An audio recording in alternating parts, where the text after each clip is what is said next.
निगम के लिए क्या रोड मैप है? बड़े लोगों को भाई अब पैसा तो कहीं पेड़ पे लगा नहीं है। पैसा पैदा करने के लिए जो उपाय हो सकते हैं वो प्रावधान हमने किया है। अब हर बात के लिए हम कटोरा लेकर के राज्य सरकार के पास खड़े भी नहीं होना चाहते। कुछ हद तक के अपने पैर पे खड़ा होना चाहते हैं। हम खुद भी तैयारी करना चाहते हैं कि हमने इतना इनकम ऑफ सोर्स बढ़ाया है और हमारे पास बहुत स्पेस है। हमारा अभी आपको आश्चर्य होगा, एक दो चीजें बताते हैं। वैसे तो बहुत चीजें मेरे ध्यान में है। मेडिकल कॉलेज को जो हम पानी देते हैं उसका हमारा कोई टैक्स नहीं मिलता, हमारे डिमांड में ही नहीं चढ़ा है। जो हमारा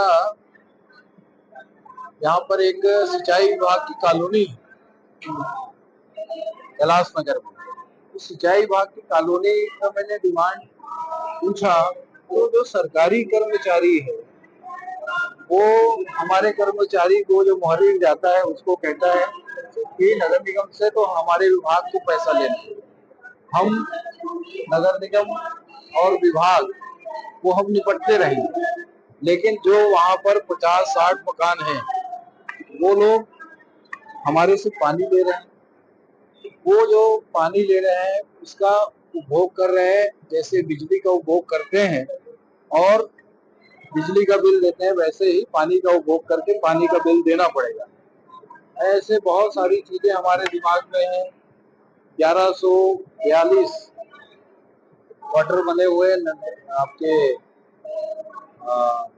पेंड्री में, सबको नल कनेक्शन दिया हुआ है। एक आदमी टैक्स तो भाई पानी का पैसा तो देना पड़ेगा। ये डिमांड्स को हम दुरुस्त करेंगे। अपने आय को बढ़ाने के पूरे रोड मैप हमारे पास तैयार है। हमने रेवेन्यू की 3 बैठक रखी है। अब उसको धीरे धीरे एक एक करके पूरा करेंगे, लोगों के बीच में जाएंगे, लोगों को समझाएंगे आप या तो पानी हमारे से लीजिए और उसका टैक्स दीजिए और नहीं तो हमसे पानी ना लीजिए, कोई दिक्कत नहीं है। तो जो हमारे सुविधाओं का उपभोग करेगा उसके बदले में जो निर्धारित टैक्स है वो देना पड़ेगा। हमने इस बजट में कोई नया करारोपण का भी व्यवस्था नहीं किया है। हम अपने पुराने जो संसाधन है उसे वापस लाने के लिए करेंगे। हमारी दुकानों का एग्रीमेंट नहीं हुआ है। बहुत से दुकान ऐसे हैं जिसका एग्रीमेंट नहीं हुआ, बहुत से दुकान ऐसे हैं जिसकी नीलामी आज भी नहीं हुई जो हमारे कार्यकाल में बना था। सबसे पहला उदाहरण आप यहीं देख लीजिएगा, म्युनिसिपल स्कूल के बाजू में जो दुकानें बनी है उसके तकनीकी पहलुओं को भी वो लोग दूर नहीं कर पा रहे हैं। इसको भी हम ठीक करेंगे और दुकानों को नीलाम करेंगे, आय को बढ़ाएंगे। बहुत आय को बढ़ाने के बहुत सारे चांसेस है। प्रयास नहीं हुए, केवल निर्माण विकास पर ही ध्यान दिया गया ऐसा लगता है, जिसकी वजह से नगर निगम में पिछले 5 साल विकास के काम आगे नहीं बढ़े, ना ही आय बढ़ा।